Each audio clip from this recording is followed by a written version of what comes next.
Hello friends, welcome to our UL classes. आज हम आपके लिए लेके आए हैं इस वीडियो में बीफॉर्म 7 सेम की इंस्ट्रूमेंटल मेथड ऑफ एनालिसिस की यूनिट फर्स्ट की वीडियो। इसमें हम देखेंगे कि यूवी विजुअल स्पेक्ट्रोस्कोपी आखिर में होती क्या है। आप लोगों ने यूवी विजुअल स्पेक्ट्रोस्कोपी तो काफी बार सुना होगा, काफी बार पढ़ा भी होगा, बट ऐसा भी होता है कि हम लोग कोई चीज पढ़ लेते हैं और काफी बार कोई पूछ लेता है तो हम लोग जल्दी में जवाब नहीं दे पाते हैं, उस चीज को भूल जाते हैं फिर हम लोग। तो इस वीडियो में आपको बहुत अच्छे से डिटेल में समझाएंगे, फिर आप बताइएगा आपको समझ में आया कि नहीं आया। आप कमेंट बॉक्स में कमेंट करके बता सकते हैं हमें, ठीक है। चलिए विदाउट टाइम वेस्ट करें हम इस वीडियो को स्टार्ट करते हैं आगे, ठीक है। UV visual spectroscopy. फर्स्टली हम देखते हैं कि यूवी विजुअल स्पेक्ट्रोस्कोपी आखिर में होता क्या है, ठीक है। तो इसको हम लोग 2 पार्ट्स में डिवाइड करते हैं। यूवी विजुअल को अलग कर लेते हैं, स्पेक्ट्रोस्कोपी को हम लोग अलग कर लेते हैं, ठीक है। अब देखते हैं सबसे पहले यूवी विजुअल क्या होता है। यूवी विजुअल मतलब अल्ट्रा वायलेट विजुअल, ठीक है। इसकी फुल फॉर्म होती है ये अल्ट्रा वायलेट विजुअल, ठीक है। अल्ट्रा वायलेट विजुअल क्या होता है अब ये देखते हैं। सबसे पहले तो हम लोग कोई चीज जान लिए उसकी फुल फॉर्म, तो उसके बारे में पता भी होना चाहिए कि आखिर में इसका मतलब क्या होता है, ठीक है। तो वो चीज देखते हैं अब हम। Light is passed through a sample at a specific wavelength, मतलब लाइट का किसी भी सैंपल के द्वारा पास होना, वो भी स्पेसिफिक वेवलेंथ पे, उसको हम लोग बोलते हैं अल्ट्रा वायलेट विजुअल। उसको हम लोग एग्जाम्पल के तरीके हम आपको दूसरे पेज में समझाते हैं। 1 मिनट रुकिए, देखिए। जैसे यहाँ पे मैं बनाती हूँ एक बल्ब। ये क्या बनाया मैंने? बल्ब, लाइट बोल सकते हो, बल्ब बोल सकते हो, कुछ भी बोल सकते हो आप लोग, ठीक है। और यहाँ पे ले लेते हैं एक सैंपल, ठीक है। लाइट का किसी भी सैंपल के द्वारा पास होना, वो भी स्पेसिफिक वेवलेंथ पे, ठीक है। लाइट पास हो रही है सैंपल से, ठीक है, वो भी एक स्पेसिफिक वेवलेंथ पे। कोई ना कोई टाइम पीरियड तो होगा कि जिसके बाद वो बाहर निकले, ठीक है। उसी की स्टडी को हम लोग बोलते हैं यूवी विजुअल, ठीक है। अब देखते हैं स्पेक्ट्रोस्कोपी। स्पेक्ट्रोस्कोपी आखिर में क्या होती है ये देखते हैं, ठीक है। इसका मतलब होता है स्टडी ऑफ एब्जॉर्प्शन। एब्जॉर्प्शन मतलब एब्जॉर्प्शन एक होता है और एक होता है एडजॉर्प्शन, ठीक है। एब्जॉर्प्शन मतलब कोई चीज एब्जॉर्ब हो रही है किसी में। जैसे साबुन में हम लोग पानी डाल दें या फिर पानी में अगर थोड़ी सी साबुन हम लोग रख दें तो साबुन फूल जाता है। आप लोगों ने देखा होगा काफी बार साबुन फूल कर बड़ा हो जाता है, ठीक है। तो मतलब उसके अंदर पानी गया है, वो अवशोषित कर रहा है पानी को, हाँ, ठीक है। तो इसलिए उसको बोलते हैं एब्जॉर्प्शन। इसी की स्टडी को हम लोग बोलते हैं स्पेक्ट्रोस्कोपी, या फिर इसको हम लोग बोल सकते हैं एमिशन ऑफ लाइट, ठीक है। अब इसको हम लोग और डिटेल में समझते हैं कि इसका मतलब क्या होता है आखिर में। ये तो जान लिया हम लोगों ने कि स्पेक्ट्रोस्कोपी क्या होती है, स्टडी ऑफ एब्जॉर्प्शन होता है। ये तो एक सिंपल वर्ड का हो गया, मतलब 1 वर्ड मीनिंग, ठीक है। अब इसको थोड़ा डिटेल में भी समझना होता है तो डिटेल में समझते हैं, आइए जानते हैं इसको, ठीक है। जब हम लोगों ने यहाँ पे लिए EMR रेज लिए हैं कुछ, और एक मैटर लिया है हम लोगों ने। अब EMR क्या होता है? ये होता है इलेक्ट्रोमैग्नेटिक रेडिएशन, ठीक है। तो इलेक्ट्रोमैग्नेटिक रेडिएशन जो है, जब इलेक्ट्रोमैग्नेटिक रेडिएशन और मैटर के बीच में जब इंटरेक्शन होता है, इलेक्ट्रोमैग्नेटिक रेडिएशन और मैटर के बीच में जब इंटरेक्शन होता है, इंटरेक्ट करती हैं एक दूसरे को जब, ठीक है, तो उसकी स्टडी को हम लोग बोलते हैं स्पेक्ट्रोस्कोपी, ठीक है। उसकी स्टडी को हम लोग स्पेक्ट्रोस्कोपी बोलते हैं, ठीक है। अब इसकी सबसे पहले हम लोग डेफिनेशन देख लेते हैं यूवी विजुअल की, मतलब दोनों चीज़ हम लोगों ने समझ ली है तो इसकी थोड़ी सी डेफिनेशन देख लेते हैं, फिर हम आपको आगे बताएंगे कि EMR क्या होता है, मैटर क्या होता है। वैसे मैटर में एक चीज़ आप अभी भी ध्यान रख सकते हैं, हम आपको बताते हैं। जैसे कि मैटर जो होता है ये कुछ भी हो सकता है, जैसे कोई भी बायोलॉजिकल मॉलिक्यूल, कोई भी बायोलॉजिकल मॉलिक्यूल ले लेंगे हम लोग। इसमें बायोलॉजिकल मॉलिक्यूल मैटर में लेते हैं, जैसे कोई भी हो सकता है DNA या RNA या प्रोटीन, ठीक है। या फिर कोई भी केमिकल कंपाउंड हो जाएगा, कोई भी केमिकल कंपाउंड, उसको ही हम लोग बोलते हैं मैटर, ठीक है। इसी की स्टडी को हम लोग बोलते हैं यूवी विजुअल स्पेक्ट्रोस्कोपी, ठीक है। इसकी हम लोग सिंपल सी डेफिनेशन देख लेते हैं थोड़ा सा, फिर हम लोग समझेंगे कि इलेक्ट्रोमैग्नेटिक रेडिएशन आखिर में होती क्या है। ये तो मतलब समझ लिया कि इलेक्ट्रोमैग्नेटिक रेडिएशन और मैटर के बीच में जब इंटरेक्शन होता है तो उसकी स्टडी को स्पेक्ट्रोस्कोपी बोलते हैं, समझ लिया है इतना हम लोगों ने। बट फिर भी इसके बारे में पता होना चाहिए कि EMR आखिर में होता क्या है, ठीक है। तो सबसे पहले हम लोग यूवी विजुअल की थोड़ी सी डेफिनेशन देख लेते हैं सिंपल सी, उसके बाद हम आपको बताएंगे कि डिटेल में कि EMR होता क्या है आखिर में, ठीक है। सबसे पहले हम लोग इसकी डेफिनेशन देख लेते हैं। डेफिनेशन, तो इसमें आता है UV visual spectroscopy is a quantitative technique. ठीक है, यूवी विजुअल स्पेक्ट्रोस्कोपी जो होती है वो एक क्वांटिटेटिव टेक्निक होती है। क्वांटिटेटिव मतलब क्वांटिटी, मात्रा, ठीक है, उसकी टेक्निक होती है। ठीक है, that measure the amount of light absorption by a chemical substance. Light जो एब्जॉर्ब हो रही है उसके अमाउंट को मेजर करती है, वो भी केमिकल सब्सटेंस के द्वारा। ठीक है, उसी को हम लोग बोलते हैं यूवी विजुअल स्पेक्ट्रोस्कोपी। नहीं समझे? चलो मैं अच्छे से समझाती हूँ थोड़ा सा आपको। यहाँ लेते हैं, देखो देखो, जैसे आप लोगों ने ये जो लिया ही है, देखो क्वांटिटेटिव टेक्निक है एक, सिंपल से आप देखो, क्वांटिटेटिव टेक्निक है एक जो मेजर करती है अमाउंट को। किसके अमाउंट को? जो लाइट एब्जॉर्ब कर रही है उसके अमाउंट को। ठीक है, वो भी किसके द्वारा एब्जॉर्ब कर रही है वो भी पता होना चाहिए। तो वो एब्जॉर्ब कर रही है केमिकल सब्सटेंस के द्वारा, केमिकल सब्सटेंस के द्वारा। आप ऐसे फ्लो चार्ट में याद करोगे थोड़ा जल्दी याद हो जाएगा आप लोगों को, तो इस वजह से हमने आपको ऐसे वे में समझाया है। तो देखिए, यूवी विजुअल स्पेक्ट्रोस्कोपी की सिंपल सी डेफिनेशन देख लेते हैं हम लोग। UV visual spectroscopy is a quantitative technique that measure the amount of light absorption by a chemical substance. है ना सबसे सिंपल वे। चलो फिर से हम लोग एक बार रिवाइज कर लेते हैं इस चीज को। तो इसको कहते हैं हम लोग यूवी विजुअल स्पेक्ट्रोस्कोपी, यहाँ लिख लेते हैं, चलिए, यूवी विजुअल स्पेक्ट्रोस्कोपी। ठीक है, ये चीज थोड़ी अलग है तो इसको अलग रख देना थोड़ा सा। UV visual spectroscopy is a quantitative technique that measure the amount of light absorption by a chemical substance is called UV visual spectroscopy. याद हुआ ना? आप 2-3 बार अच्छे से समझेंगे, अच्छे से पढ़ेंगे तो आप लोगों को बहुत अच्छे से याद हो जाएगा, ये मुझे पता है। ठीक है, मुझे विश्वास है इस चीज़ का। तो चलिए आगे देख लेते हैं इसको थोड़ा सा और अच्छे से। ठीक है, तो चलिए आगे बढ़ते हैं। EMR। अब EMR क्या होता है? EMR को समझते हैं थोड़ा सा। आइए हम लोग EMR को और अच्छे से समझते हैं। आखिर में EMR होता क्या है? हमने आपको बताया था EMR मतलब इलेक्ट्रोमैग्नेटिक रेडिएशन, इलेक्ट्रोमैग्नेटिक रेडिएशन। ठीक है, इसी को हम लोग बोलते हैं EMR शॉर्ट फॉर्म में। ठीक है, अब इसको दो चीज दिख रही होंगी आप लोगों की, इलेक्ट्रो और मैग्नेटिक। मतलब इलेक्ट्रिक फील्ड है इसमें एक, और एक मैग्नेटिक फील्ड है।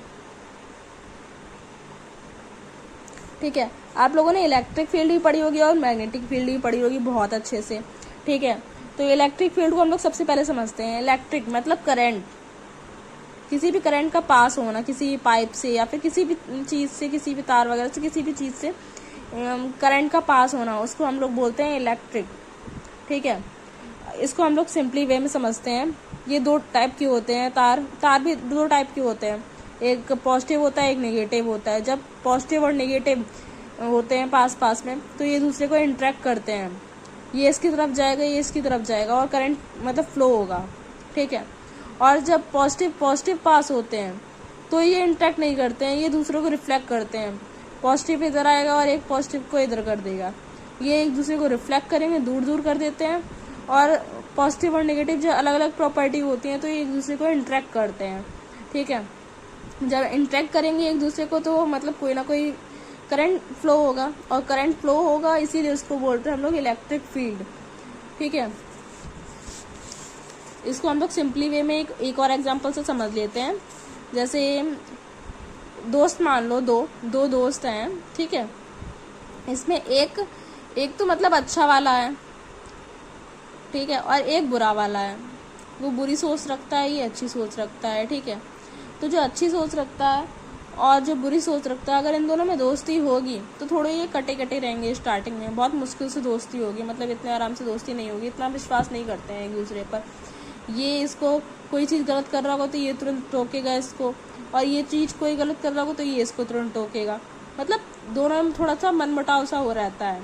ठीक है, बट फिर भी ये लोग दोस्त बन जाते हैं, साथ साथ रह जाते हैं। ठीक है, ये इसको कोई भी गलत काम करने से रोकेगी और ये इसको कोई भी गलत काम करने से रोकेगी। ठीक है, तो मतलब दोनों का अच्छा बुरा दोनों करेंगे, दोनों बताएंगे कि ये तुम अच्छा कर रही हो, ये तुम बुरा कर रही हो।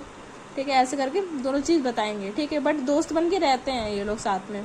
ठीक है, और जो पॉजिटिव मतलब जो अच्छे होते हैं, वो क्या होता है उनमें, उनकी सोच ये रहती है कि मतलब मैं कोई अच्छा काम करूँगा या फिर मैं कोई गलत काम करूँगी तो ये मेरा साथ देगी, और मोस्टली देते भी हैं। क्यों देती हैं?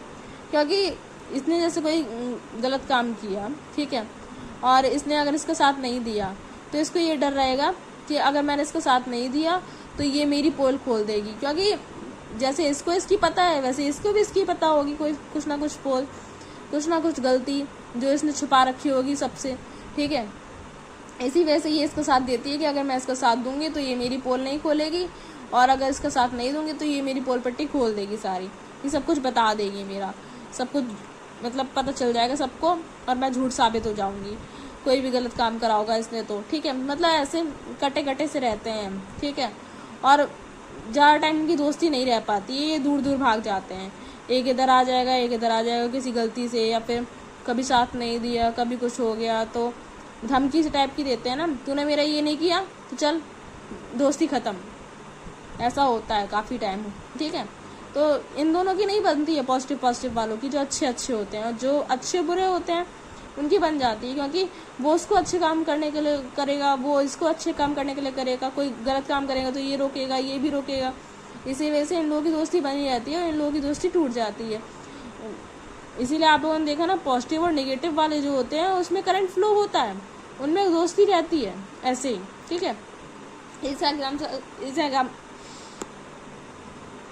एग्जाम्पल से आई थिंक आप लोग बहुत अच्छे से समझ गए होंगे कि इलेक्ट्रिक फील्ड आखिर में होती क्या है। ठीक है, अब चलिए मैग्नेटिक फील्ड को समझते हैं। मैग्नेटिक फील्ड आखिर में क्या होती है? ठीक है, मैग्नेटिक फील्ड, चुंबक तो आप लोगों ने बहुत बार सुनी ही होगी, हैं, आप लोगों ने बहुत बार खेला भी होगा चुंबक से, बहुत बार मतलब खेल भी करते हैं लोग, यहाँ से चुंबक पकड़ी और फेंक दी लोहे में तो चिपक जाती है वो। चुंबक जो है वो लोहे को अट्रैक्ट करती है अपनी तरफ। हाँ, जब कभी भी चुंबक लोहे को पास ले जाओगे तो चुंबक से लोहा मतलब अट्रैक्ट हो जाएगा, उससे चिपक जाएगा आके तुरंत ही। ठीक है, तो ये सिंपल सा वे एक मैग्नेटिक फील्ड समझने का कि चुंबक जो है लोहे को अट्रैक्ट करती है, मैग्नेटिक फील्ड से मतलब मैग्नेट की तरह चिपका लेती है ये तो। ठीक है, बट इसमें भी दो प्रॉपर्टी होती हैं, एक साउथ पोल और एक नॉर्थ पोल। साउथ पोल जो होता है और जो नॉर्थ पोल होता है, साउथ पोल के पास अगर साउथ पोल आ जाएगा तो ये एक दूसरे को रिफ्लेक्ट करेंगे, एक दूसरे से इंटरेक्ट नहीं होंगे, और जो नॉर्थ और साउथ पास में आ जाए तो एक दूसरे को इंटरेक्ट करेंगे, क्योंकि ये अलग अलग प्रॉपर्टी की है और ये सेम प्रॉपर्टी की है। सेम प्रॉपर्टी की जब दो लोग मिलते हैं तो अभी हम लोगों ने समझाया था ना, सेम प्रॉपर्टी के मिलेंगे तो मतलब कुछ ना कुछ मनमुटाव रहेगा, अलग अलग हो जाते हैं, ज़्यादा टाइम नहीं साथ में रह पाते हैं। ठीक है, और अगर नेगेटिव और पॉजिटिव साथ में रहते हैं, मतलब एक अच्छा और एक बुरा साथ में रहता है, जैसे ये अच्छा और बुरा साथ में है तो एक दूसरे को इंटरेक्ट करेंगे, और ये अच्छा साथ में है तो एक दूसरे को रिफ्लेक्ट करेंगे। सिंपल सा दोनों वे समझ गए ना आप लोग, इससे और इससे। इसमें भी एक अच्छा और एक बुरा साथ में रहता है तो करंट फ्लो होता रहता है, पॉजिटिव और नेगेटिव। ठीक है, और जो मैग्नेटिक है इसमें भी अच्छा साथ में नहीं, अच्छा बुरा साथ में होगा, तो इसमें भी मैग्नेट मतलब चुंबक अपना काम करेगी, चुंबक लोहे को अट्रैक्ट करेगी। ठीक है, लोहा इसकी तरफ अट्रैक्ट हो जाएगा, तुरंत चिपक जाएगा आके। ठीक है, तो इसलिए इससे आई थिंक आप लोग बहुत अच्छे से समझ गए होंगे कि मैग्नेटिक फील्ड और इलेक्ट्रिक फील्ड आखिर में होती क्या है। ठीक है, इलेक्ट्रोमैग्नेटिक रेडिएशन इन्हीं दो वर्ड से मिलकर बना हुआ है, इसी से बनता है EMR, इलेक्ट्रोमैग्नेटिक रेडिएशन। आइए इसको हम लोग और डिटेल में समझते हैं with a definition. EMR is a electromagnetic radiations. EMR जो होता है वो एक इलेक्ट्रोमैग्नेटिक रेडिएशन होती हैं। ठीक है, इलेक्ट्रोमैग्नेटिक रेडिएशन जो होती हैं ये इलेक्ट्रिक और मैग्नेटिक दोनों प्रॉपर्टी को शो करती हैं, इलेक्ट्रिक और मैग्नेटिक दोनों प्रॉपर्टी को शो करती हैं। बोथ लिखा है ना, बोथ मतलब दोनों, इलेक्ट्रिक और मैग्नेटिक दोनों प्रॉपर्टीज को शो करती हैं। उसी की वेव को हम लोग EMR बोलते हैं। Electromagnetic radiation. इसके एग्जाम्पल भी होते हैं गामा रेज, एक्स रेज और यूवी रेज। इस एग्जाम्पल से आप लोग ईएमआर को याद रख सकते हैं, ठीक है। एक बार फिर से समझें, EMR is the electromagnetic radiation are the waves that show the properties of both electric and magnetic। मतलब इलेक्ट्रोमैग्नेटिक रेडिएशन जो होता है ये इलेक्ट्रिक और मैग्नेटिक दोनों तरह की प्रॉपर्टी को शो करता है, like X rays, gamma rays और यूवी रेज, ठीक है।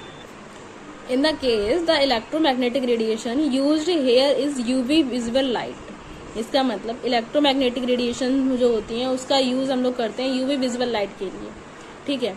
And we can take any matter for study, और हम किसी भी मैटर को ले सकते हैं स्टडी करने के लिए यूवी विजुअल लाइट की। जैसे लेते हैं हम लोग एग्जांपल ले लेते हैं इसका, we will take protein. Protein को भी ले सकते हैं हम लोग, DNA को भी ले सकते हैं और RNA को भी ले सकते हैं, क्योंकि मैटर तो 3 ही होते हैं ना, और कोई भी केमिकल सब्सटेंस भी हो सकता है, वो मेरे को पता है, बट फिर भी मेन 3 ही होते हैं, DNA, RNA एंड प्रोटीन, ठीक है। तो इसमें हम लोग ने अभी लिया हुआ है वी विल टेक प्रोटीन, मतलब प्रोटीन को अभी हम लोगों ने लिया हुआ है मैटर में, ठीक है। अब आगे देख लेते हैं, UV visual light is used here for the study, that is why this spectroscopy is called UV visual spectroscopy. UV visual light में हम लोगों ने स्टडी की है, स्टडी करने के लिए यूज किया है इसको, EMR को, इस वजह से इसकी स्टडी को हम लोग बोलते हैं स्पेक्ट्रोस्कोपी। और स्पेक्ट्रोस्कोपी बोलते हैं इसी वजह से हम लोग इसको बोलते हैं यूवी विजुअल स्पेक्ट्रोस्कोपी, क्योंकि यूवी विजुअल लाइट को भी हम लोगों ने यूज किया है और स्पेक्ट्रोस्कोपी को भी यूज किया है। इसी वजह से इन दोनों की स्टडी को हम लोग बोलते हैं यूवी विजुअल स्पेक्ट्रोस्कोपी, क्योंकि ये दोनों वर्ड्स मिल जाते हैं एक दूसरे से, और जब दो चीजें मिल जाती हैं तो दोनों मतलब नेम साथ में हो जाते हैं, और नेम साथ में हो जाता है मतलब एक वर्ड बन जाता है, तो इसी वजह से बन गया है यूवी विजुअल स्पेक्ट्रोस्कोपी, ठीक है। देखते हैं, if we arrange the electromagnetic radiations waves on the basis of wavelength we get an electromagnetic spectrum, ठीक है। इसको हम लोग समझते हैं, तो ऐसे ही हम लोग जब EMR की वेव्स को देखें तो इसको हम लोग वेवलेंथ की बेसिस पर भी अरेंज कर सकते हैं, ठीक है। वही हम लोगों ने किया हुआ है, यहाँ पे अरेंज किया है, वो भी वेवलेंथ की बेसिस पे EMR को, ठीक है। तो EMR को जब वेवलेंथ के बेसिस पर हम लोग अरेंज करते हैं तो एक स्पेक्ट्रम बनता है, इसको हम लोग इलेक्ट्रोमैग्नेटिक स्पेक्ट्रम बोलते हैं, ठीक है। देखिए इसमें भी लिखा हुआ है वेवलेंथ को जब हम लोग EMR के बेसिस पर अरेंज करते हैं वेवलेंथ को EMR के बेसिस पर, तो इसी को हम लोग बोलते हैं इलेक्ट्रोमैग्नेटिक स्पेक्ट्रम। सबसे सिंपल, आई थिंक तो आप लोगों को समझ में आ ही गया होगा, क्योंकि आई नो आप लोग मतलब बहुत जल्दी समझ लेते हैं, ठीक है। फिर भी आप लोगों को कोई भी डाउट हो किसी भी तरीके का तो आप लोग कमेंट बॉक्स में आकर कमेंट करके बता सकते हैं हमें, तो हम उस चीज़ को आपको बहुत अच्छे से और ही डिटेल में समझाएंगे आपको, ठीक है, जिससे आपको कभी भी कोई भी प्रॉब्लम ना हो, ठीक है। अब चलिए आगे देखते हैं इसको। In this spectrum the gamma rays are arrange first. Spectrum में जो गामा रेज होती है वो सबसे पहले अरेंज की जाती हैं। क्यों? क्योंकि जो लॉन्गेस्ट वेवलेंथ होती है उसकी रेडियो वेव जो होती है, जो मतलब कम वेवलेंथ होती है उसको सबसे पहले रखते हैं, और जो जिसकी सबसे ज़्यादा वेवलेंथ होती है उसको सबसे लास्ट में रखते हैं हम लोग। तो ऐसे ही हम लोगों ने गामा रेज को सबसे पहले रखा है, क्योंकि उसकी वेवलेंथ जो होती है थोड़ी कम होती है, ठीक है। और जिसकी सबसे ज़्यादा वेवलेंथ होती है वो होती है रेडियो वेव, ठीक है, इसीलिए इसको हम लोग लास्ट में रखते हैं। अब जो गामा रेज होती हैं वो शॉर्टेस्ट वेवलेंथ होती है, मैंने आपको बताया था ना, उसकी वेवलेंथ कम होती है, इसलिए शॉर्टेस्ट वेवलेंथ होती है। As the wavelength is short the energy of gamma rays is more. Wavelength कम होने की वजह से गामा रेज की जो एनर्जी होती है वो ज़्यादा होती है। ऐसे ही आप लोग सोच सकते हैं, जब ये जो रेडियो वेव है इसकी वेवलेंथ ज़्यादा है तो इसकी एनर्जी कम होगी, ऐसे ही लिखा हुआ है यहाँ पे, the energy of long wavelength is less. Gamma rays की जो वेवलेंथ थी वो कम थी, इस वजह से इसकी एनर्जी है वो ज़्यादा हो गई थी यहाँ पे, ठीक है। ऐसे ही जो लॉन्ग वेवलेंथ है रेडियो वेव की, इस वजह से उसको पीछे रखा गया था, लास्ट में रखा गया था, मतलब इसी वजह से इसकी वेवलेंथ ज़्यादा होने की वजह से इसकी एनर्जी जो है वो कम हो जाएगी, ठीक है। आप लोग इसको मतलब याद रख सकते हैं। वैसे तो इसका डायग्राम भी होता है, डायग्राम मैं आपको दिखा दूंगी साइड में, ठीक है। आप लोग उसको देख लीजिएगा एक बार, या फिर आप लोग गूगल वगैरह करके देख लीजिएगा, या फिर मैं आपको दिखाई दूंगी वैसे तो, ठीक है। आप लोग उसको बनाना थोड़ा टफ होता है, इस वजह से आप लोग पेपर वगैरह में, एग्जाम वगैरह में, फाइनल पेपर में आप लोग मतलब वो तो बना नहीं सकते, इस वजह से आप ये चीज़ मतलब दिखा सकते हैं उसमें, ठीक है। तो टाइप ऑफ इलेक्ट्रोमैग्नेटिक रेडिएशंस को आप लोग थोड़ा थोड़ा याद कर लीजिएगा। वैसे तो यही चीज़ है, मतलब थोड़ी सी उसकी वेवलेंथ बता दी गई है कि नैनोमीटर में इसको लिखा जाता है ना, इस वजह से नैनोमीटर में इसको लिया गया है सबको, ठीक है। तो गामा रेज जो होती है उसकी मतलब वेवलेंथ जो होती है वो इतनी होती है, एक्स रेज की इतनी होती है, अल्ट्रावायलेट की 200 से 400 होती है, विजुअल लाइट की 400 से 800, सब नैनोमीटर में होते हैं। ये मैं थोड़ा नैनोमीटर लिखना भूल गई हूँ, बट आप लोग लिख लीजिएगा, नैनोमीटर में ही होती है सबकी वेवलेंथ, ठीक है। जितनी भी इलेक्ट्रोमैग्नेटिक रेडिएशंस होती हैं उसकी सबकी वेवलेंथ नैनोमीटर में होती है, ठीक है। तो ये नैनोमीटर में हो जाएगा। तो ऐसी सबकी लिख रखी है हमने, इनफ्रारेड की भी लिख रखी है, नियर आयर इनफ्रारेड की भी लिख रखी है, ठीक है। और माइक्रोवेव्स, रेडियो वेव्स सबकी लिख रखी है। रेडियो वेव की वेवलेंथ देखिए सबसे ज़्यादा है ना, इसी वजह से इसको हम लोगों ने लास्ट में रखा था, इसकी सबसे कम है, इसी वजह से हम लोगों ने इसको सबसे पहले रखा था। तो आई थिंक तो आप लोगों को वीडियो बहुत अच्छे से समझ में आई होगी। और अगर कोई भी कैसा भी किसी भी तरीके का डाउट हो आप लोगों को, तो आप कमेंट बॉक्स में आकर कमेंट करके पूछ सकते हैं हमसे। और वीडियो अच्छी लगी हो तो लाइक, सब्सक्राइब एंड शेयर करना ना भूलें, और कमेंट बॉक्स में कमेंट करना तो बिल्कुल ना भूलें, ओके। सो मिलते हैं आप लोगों से नई वीडियो में, वो भी एक नए टॉपिक्स के साथ, उसको लेके हम लोग आगे बात करेंगे। आप लोगों को वीडियो अच्छी लगी हो तो लाइक, सब्सक्राइब, शेयर जरूर करिएगा और कमेंट करिएगा, क्योंकि हमें कमेंट करने से थोड़ा मोटिवेशन मिलता है, हम लोगों को भी अच्छा लगता है, इसी वजह से आप लोग कमेंट करना बिल्कुल ना भूलें, ओके। तो देन बाय बाय।